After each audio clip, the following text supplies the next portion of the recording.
Добрый день. Итак, 6 класс, урок русского языка и литературы, параграф номер 47. Первыми были шумеры. Сегодня на уроке вы изучите указательные, неопределенные, вопросительно-отрицательные наречия, научитесь определять новую информацию, производить морфологический разбор наречия, подводить итоги по теме урока. Итак, первое задание. Прочитайте ключевые слова урока. Как вы думаете, в чем были первыми шумеры? Итак, ключевые слова: рисунки, значки, глиняная дощечка, лук, плуг, колесо. Итак, в чем же были первыми? Итак, то есть шумеры были первыми, придумали, как записывать слова и мысли, изобрели клинопись, делили год на 12 месяцев, неделю на 7 дней, сутки на 24 часа. Изобрели лук, плуг и колесо. Научились выращивать виноград и другие культуры. Шумеры заложили основы письменной литературы. Итак, послушайте, является ли эта информация для вас новой? Сколько наречий использовано в тексте? Назовите их.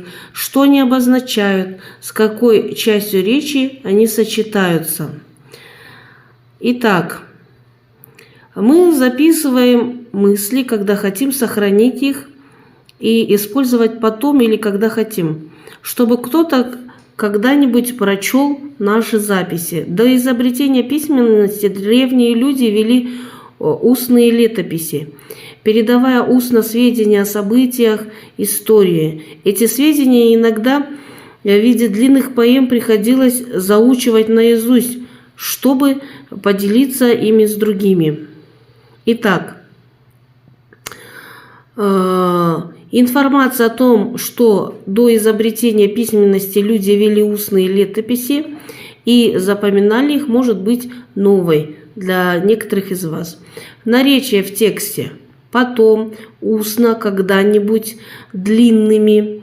Они обозначают потом время, устно способ действия, когда-нибудь неопределенное время, длинными образа действия. Итак, эти наречия, кстати, сочетаются с глаголами и прилагательными. Упражнение номер 2. Прочитайте, о чем вы узнали. Соответствует ли название текста его содержанию? Выпишите из текста все наречия вместе со словами, к которым они относятся.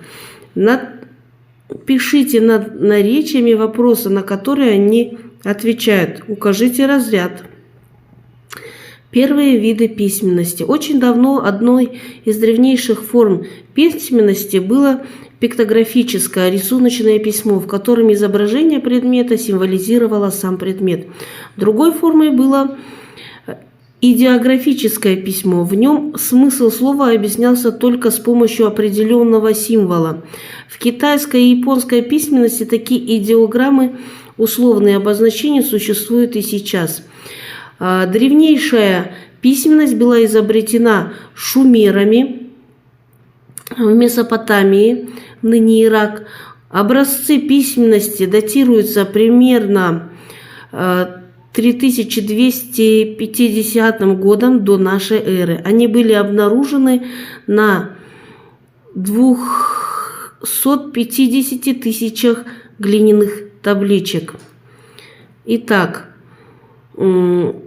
название текста «Первые виды письменности» соответствует содержанию.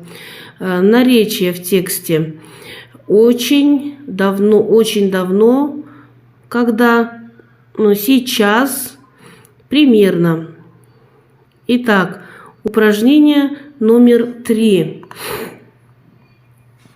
Спешите, подчеркивая наречия, как члены предложения, что они обозначают, в каких предложениях наречия использованы для более точного выражения мысли, можно ли в них опустить наречие, из какого произведения данные строки укажите автора.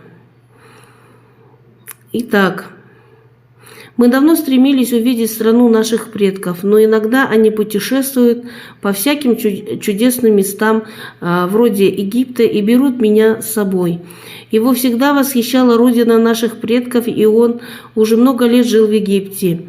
И попадусь в ловушку, буду заперт внутри и, возможно, навсегда. Я наступил прямо в гнездо скорпионов. Мои руки взметнулись вверх, но ухватиться было не за что. Сейчас я грохнусь прямо в середину гнезда. Так, в каких предложениях наречие используется для более точного выражения мысли? Итак, мы давно стремились увидеть страну наших предков. Здесь наречие давно. Когда? Следующее. Ну, однажды они путешествовали по каким-то чудесным местам. Наречие однажды. И следующее предложение. Его всегда восхищала родина наших предков. Наречие всегда. Когда? Наречие помогает точнее выразить время и состояние. Их опускание делает фразы менее информативными. Так, среди наречий выделяются указательные. Здесь, там, тут, туда, тогда. Неопределенные. Где-то, когда-то, где-нибудь, кое-где. Вопросительные. Где, куда, когда, зачем. Отрицательные. Нигде, никуда, негде, никогда.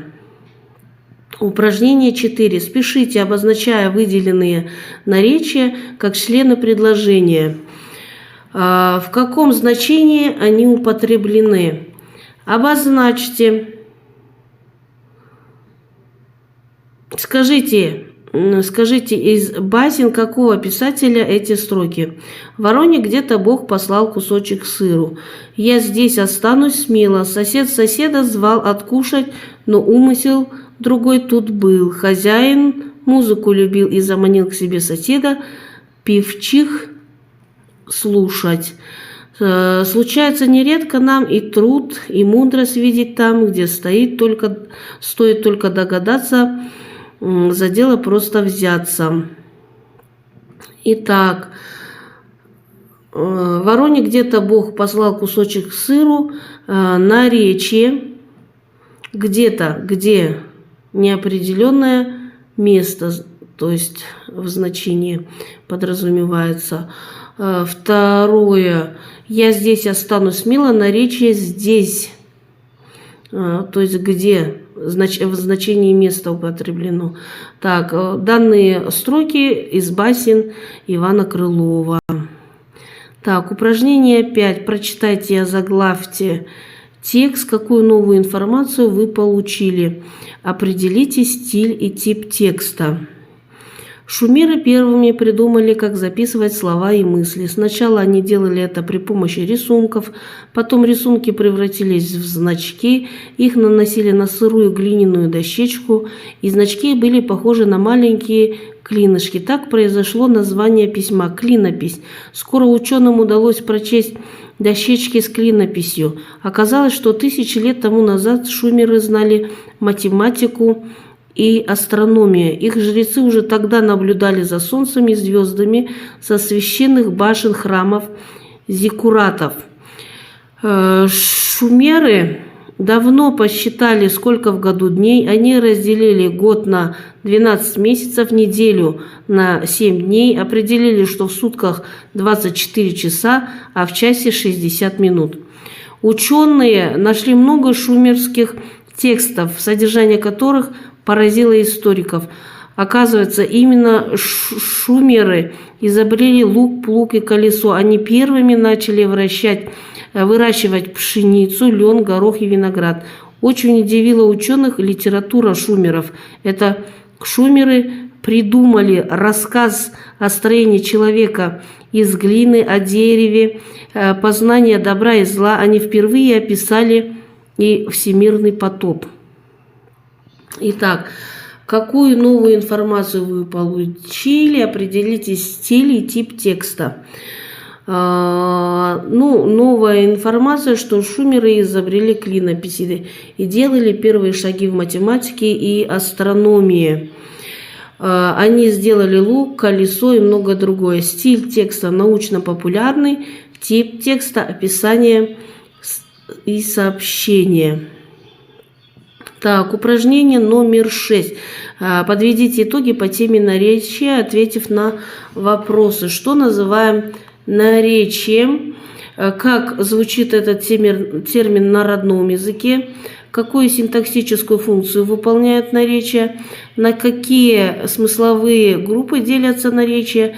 Чем отличаются наречия от других самостоятельных частей речи? Итак, первое. Наречие – это самостоятельная часть речи, которая обозначает признак действия, состояние или качество и отвечает на вопросы где, когда, как, почему. Какую синтаксическую функцию выполняет наречие? Так, на родном языке наречие «устил». Синтаксическая функция наречия является обстоятельствами, реже сказуемыми или определениями. На какие смысловые группы делятся наречия? Наречия делятся на группы места, времени, образа действия, причины, цели и степени. Чем отличаются наречия от других самостоятельных частей речи? Наречия не изменяются, не склоняются и не спрягаются. На этом спасибо за внимание. Не забывайте подписываться, ставить лайки, оставлять свои комментарии. Спасибо.